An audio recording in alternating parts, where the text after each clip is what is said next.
Bonjour à tous, c'est Jérémy, bienvenue dans ce nouvel épisode de podcast sur la chaîne Enseigner le FLE en ligne. Alors dans cet épisode, aujourd'hui, on va parler des 5 qualités importantes pour être un bon prof de FLE, et ça concerne aussi bien l'enseignement en ligne que l'enseignement en présentiel. Cet épisode est assez important pour vous parce que il va déterminer si vous n'êtes pas encore lancé dans l'enseignement du FLE, en ligne ou en présentiel, il va déterminer si vous avez les qualités humaines nécessaires pour aimer l'enseignement du FLE, pour vraiment prendre du plaisir et pour déterminer si vous avez réellement la personnalité pour faire ça, pour faire ce métier. D'accord ? Donc ça c'est le premier point. Deuxième point, si vous avez ces qualités que je vais citer, ces 5 qualités, savoir comment vous pouvez travailler là-dessus pour devenir un prof de FLE encore meilleur. D'accord ? Je vais mettre vraiment l'accent là-dessus. Et j'ai choisi ces 5 points sur déjà des choses que j'ai pu observer à travers mon expérience des 6 ans d'enseignement du FLE en ligne et en présentiel. Et j'ai la formule, je ne vais pas dire la formule magique parce que c'est pas une formule magique, mais c'est quelque chose que j'ai pu observer à travers plusieurs profs de FLE, et tous les profs de FLE à succès avaient ces 5 points que je vais vous citer dans cette vidéo. Donc encore une fois c'est très subjectif, mais je vous invite à donner votre avis dans les commentaires. Si vous aussi vous avez d'autres qualités humaines importantes, comment il faut se comporter pour être un bon prof de FLE, n'hésitez pas à donner votre avis dans les commentaires de cette vidéo, j'y répondrai avec grand plaisir. Avant que cet épisode commence, je vous invite à rejoindre ma formation gratuite, 3 jours pour se lancer en tant que prof de FLE en ligne sans aucune expérience et en partant de zéro.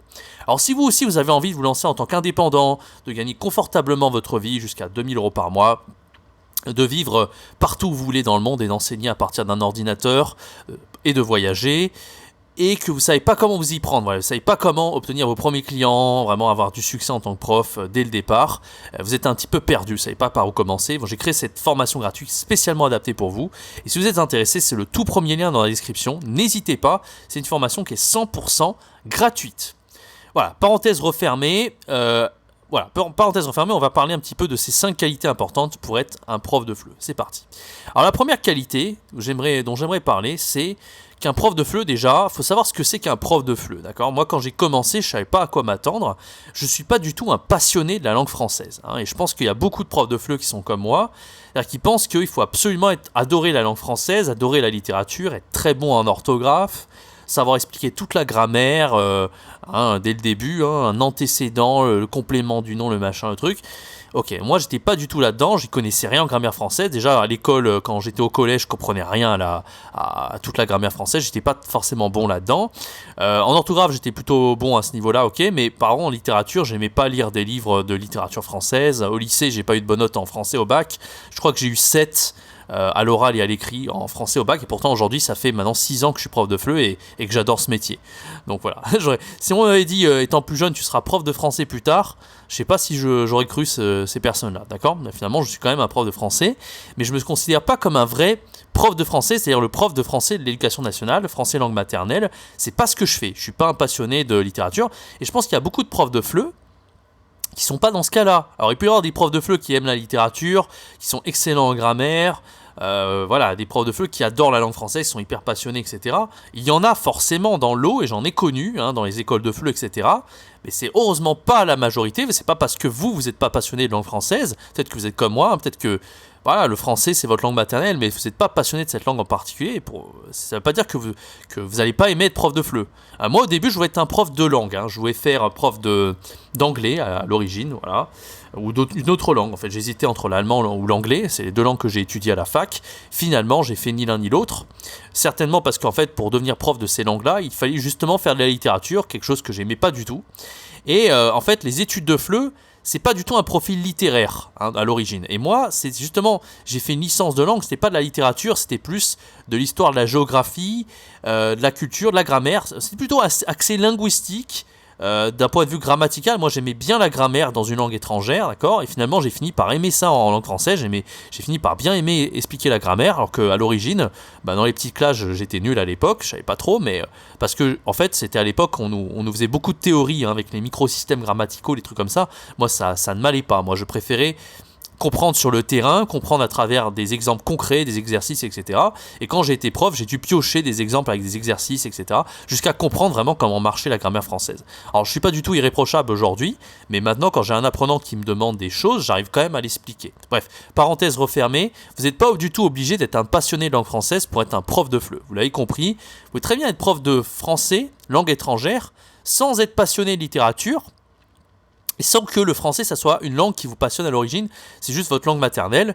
Par contre, voilà, ça peut être sympa si vous aimez les langues, effectivement. Mais c'est le deuxième point, c'est un des prochains points dont je vais revenir dessus. Donc, voilà. Donc le premier point, c'est vous n'êtes pas obligé d'être passionné de langue française pour être prof de FLE. Hein. Et si vous êtes passionné de langue française, tant mieux pour vous. Il y a des chances que vous aimiez. Mais moi, globalement, voilà, j'ai déjà eu une amie, j'ai déjà eu des gens qui étaient vachement littérature, qui étaient vachement... voilà. Et ces gens-là auraient été mieux, en fait, comme prof de français langue maternelle à l'éducation nationale. Ils auraient été plus heureux, ils auraient plus enseigné la littérature, etc. Parce que quand vous enseignez le FLE, vous enseignez pas la littérature et tous ces trucs-là. Parce que la littérature et justement ces disciplines, c'est plutôt voilà, pour les gens... et dans le FLE, c'est possible, si vous enseignez en ligne, s'il y a des demandes spécifiques littérature, pourquoi pas. Mais dans le FLE, on est vraiment dans les compétences pragmatiques. Les apprenants, ils ont besoin de savoir comment trouver leur chemin dans la rue. Ils ont besoin de savoir acheter le pain quand ils vont en France à la boulangerie. On est vraiment là-dedans, dans le FLE. Il faut que ça soit utile ce qu'on apprend, réellement, pour les apprenants. C'est du français qui est un peu professionnel. Du français, voilà, on a plusieurs subdivisions au FLE, français langue étrangère. Le français sur objectif spécifique, le français sur langue d'intégration, le FLI, le français sur objectif universitaire, le FOU, FOU, français sur objectif universitaire, le FOS, français sur objectif spécifique, il y a plein de branches différentes, et le FLE en fait partie en fait. Et le but dans le FLE, c'est vraiment d'apprendre à l'apprenant à savoir se débrouiller. Donc ça c'est quand même très sympa je trouve. Et voilà, il y a cet aspect-là, il faut enseigner quelque chose d'utile à ses apprenants. Et deuxième point, c'est il faut, si vous êtes curieux, que vous aimez la linguistique, vous aimez les langues en général, vous n'allez pas ne pas aimer enseigner votre langue maternelle. Ça ne va pas vous déplaire, d'accord ? Moi, j'ai connu des gens, effectivement, qui n'aimaient pas enseigner forcément les langues. Ils ont quand même pris du plaisir à enseigner le FLE, mais globalement, c'est des gens qui aiment les langues. Globalement, c'est des gens qui savent parler plusieurs langues, qui aiment voyager. Voilà, il y a toujours ce caractère commun au prof de FLE. C'est quelqu'un qui est un peu aventurier, qui aime voyager, qui aime les langues. Vous avez des apprenants de toute nationalité à l'origine, donc il y a ce côté varié. Voilà. Et si vous êtes quelqu'un qui n'aimait pas la variété, qui aimait un petit peu...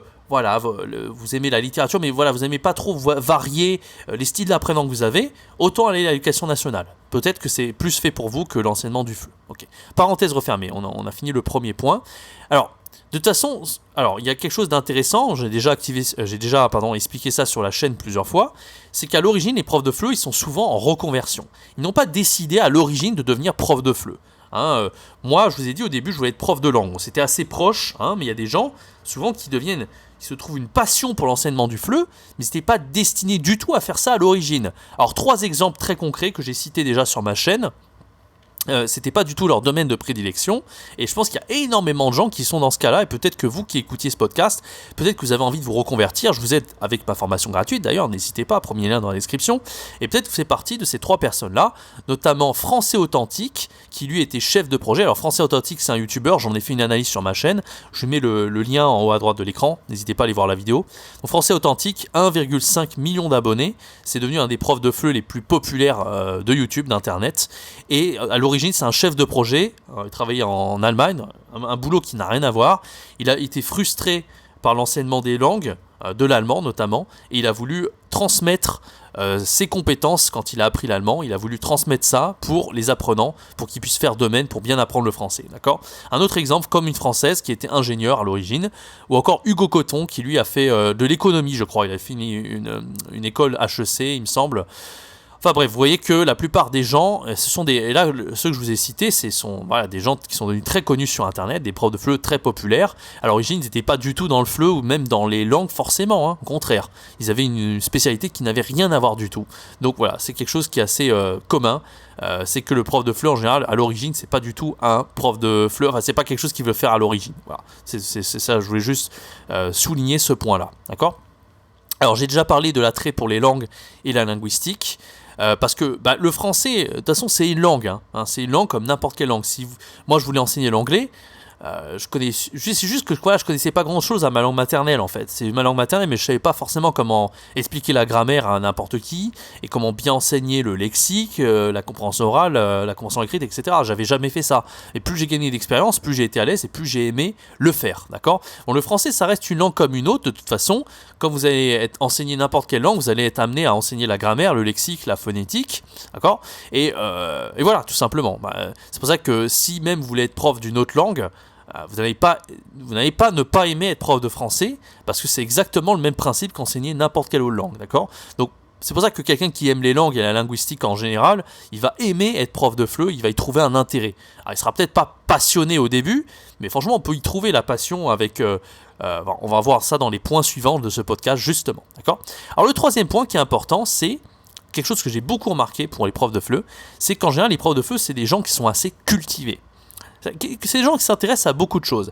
Et si vous faites partie de ces gens que vous sentez que vous êtes cultivés, alors qu'est-ce que j'entends par cultiver ? C'est des gens qui s'intéressent à tout, voilà, les gens cultivés. C'est des gens qui s'intéressent à tous les domaines, toutes les thématiques, le sport, l'art, la nourriture, la gastronomie, la culture, les langues, voilà, toutes ces choses-là, au sport, je sais pas si je les ai cités, mais enfin bon, voilà. Et en fait, le fait que vous soyez cultivé, que vous vous intéressez un peu à tout comme ça va faire que vous allez être un prof intéressant, d'accord ? Vous allez faire un contenu de cours assez varié pour vos apprenants, et souvent, en plus, pour le contenu de la conversation, on a besoin d'être capable d'être intéressant en tant que prof, pour intéresser les élèves, pour avoir de la conversation, tout simplement, pour mener des débats, etc.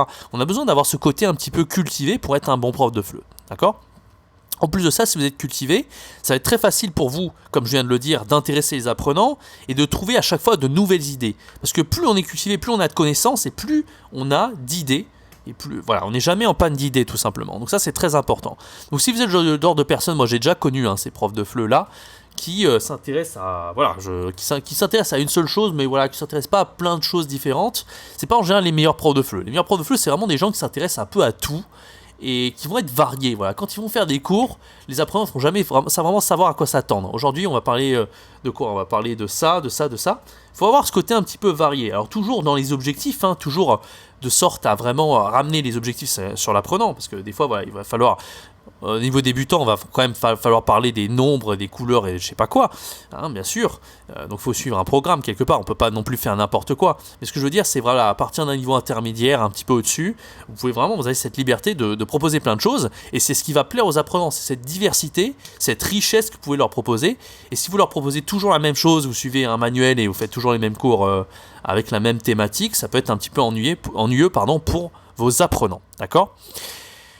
Voilà, donc évidemment, le fait d'être cultivé, ça c'est le troisième point, c'est quand on enseigne la langue française, évidemment on n'enseigne pas simplement la langue, on enseigne aussi la culture de la France. Donc c'est pour ça que le fait d'être cultivé et de connaître déjà sur votre propre culture, c'est important, mais de connaître la culture en général, et ça peut être important parce que n'importe quoi que vous ferez dans la langue française, ça peut intéresser vos apprenants, d'accord ? Donc quand on enseigne le français, on n'enseigne pas simplement la grammaire, la phonétique et le lexique, on enseigne également la culture française. Les deux vont ensemble, on ne peut pas dissocier culture et langue. Ça va forcément ensemble quand vous êtes un prof de langue et surtout un prof de FLE, d'accord ? Voilà, donc ça c'était le troisième point. Quatrième point, le fait d'être curieux. Moi je pense que c'est ça important. Quand vous êtes un prof et que vous n'êtes pas du tout curieux, alors qu'est-ce que j'entends par curieux ? Curieux, c'est chercher à s'améliorer, c'est chercher à ne pas rester dans votre zone de confort, à faire toujours les mêmes cours, parce que votre métier va vous ennuyer un bon moment. Quand vous êtes un prof de FLE, vous êtes aussi un concepteur pédagogique quelque part. Vous allez quelque part préparer vos propres cours, construire vos propres activités, d'accord ? Ça va de pair. Pour moi, quelqu'un qui veut toujours chercher à reprendre un truc que le voisin a fait ou que le collègue a fait ou chercher sur Internet, c'est un petit peu dommage. Bien sûr, on peut le faire de temps en temps. Des fois, on n'a pas envie de préparer, mais c'est exactement comme vous préparez à manger. C'est un peu dommage que toujours acheter des plats tout prêts. Des fois, ça fait carrément plus plaisir de préparer soi-même. Vous voyez, c'est exactement pour un prof de FLE, c'est exactement pareil. Si vous préparez vos propres activités, vous serez beaucoup plus fier et motivé. Et voilà, tout simplement, vous serez fier de vous et vous prendrez beaucoup plus de plaisir à exercer votre métier de prof de FLE. D'accord ?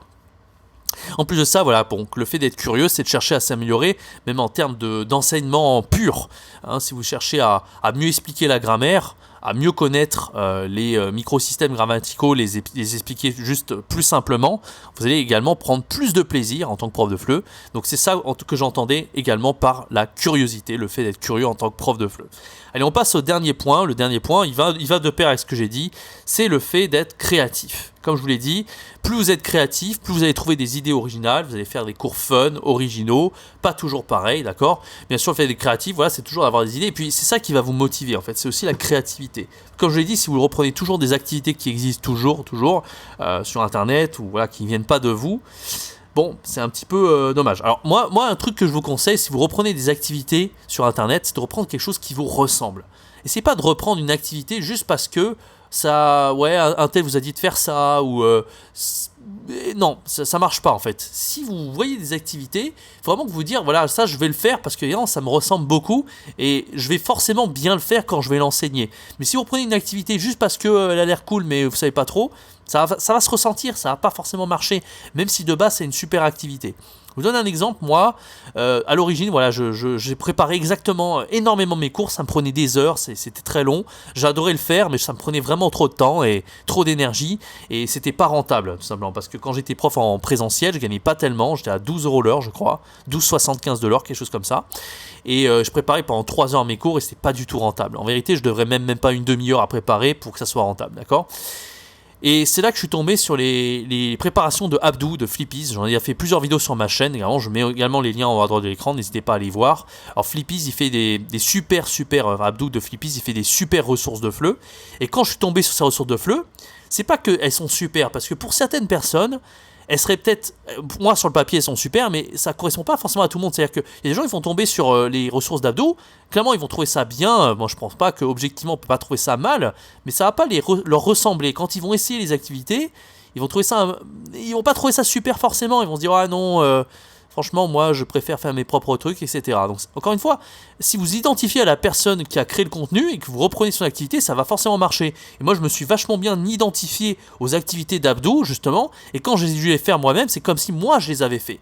Et il n'y a aucun apprenant d'ailleurs qui s'est dit que c'était quelqu'un d'autre qui les avait fait et pas moi, parce que ça collait bien avec qui je suis en tant que personne, et la façon de piloter le cours, elle était, voilà, c'est comme si j'avais fait ça pendant des fois et des fois et des fois. Les apprenants, pour eux, ça venait de moi, c'était moi qui l'avais inventé. Donc voilà, si vraiment je devais vous donner un conseil, c'est si vous reprenez des ressources de FLE, dites-vous qu'il faut que ça vous ressemble, il faut que vous ayez envie de le faire, et quand vous voyez ces ressources, que vous dites ah ouais, ça j'ai envie de le faire, ça va forcément marcher, et je suis motivé rien qu'à le faire, tout simplement, d'accord ? Voilà, ça c'était les 5 qualités humaines. Donc je récapitule un petit récap avant de finir ce podcast. Les 5 qualités importantes pour être un bon prof de FLE. Premièrement, vous n'êtes pas forcément passionné de langue française, donc ça c'était un petit aparté, c'est une qualité humaine, hein, mais voilà, vous êtes curieux, hein, la langue française ne vous déplaît pas, vous n'êtes pas forcément un passionné. Deuxième point, vous avez un attrait pour les langues, vous aimez la linguistique en général. Troisième point, vous êtes cultivé. Quatrième point, vous êtes curieux. Et cinquième point, vous êtes créatif. C'était les 5 qualités que je vous ai citées dans ce podcast, et j'ai développé un petit peu. Je suis un petit peu parti dans tous les sens, mais voilà, j'espère que vous avez globalement compris ce que je voulais dire. En tout cas, n'hésitez pas à dire ce que vous en pensez dans les commentaires. Je fais un petit disclaimer avant de finir ce podcast. On est bientôt 1000 abonnés sur la chaîne YouTube. Ça fait extrêmement plaisir en tout cas. Je ferai une FAQ quand le jour sera venu. On est à peu près 966 à l'heure actuelle. N'hésitez pas à vous abonner pour soutenir ma chaîne YouTube, qu'on est en route vers les 1000 abonnés. Donc n'hésitez pas vraiment à vous abonner tout simplement pour ne pas rater le contenu quotidien que je poste sur la chaîne. N'hésitez pas également à activer la cloche et à liker cette vidéo et la partager si elle vous a plu. Quant à moi, je donne rendez-vous très bientôt pour un prochain podcast sur la chaîne. C'était Jérémy. Ciao, bye bye.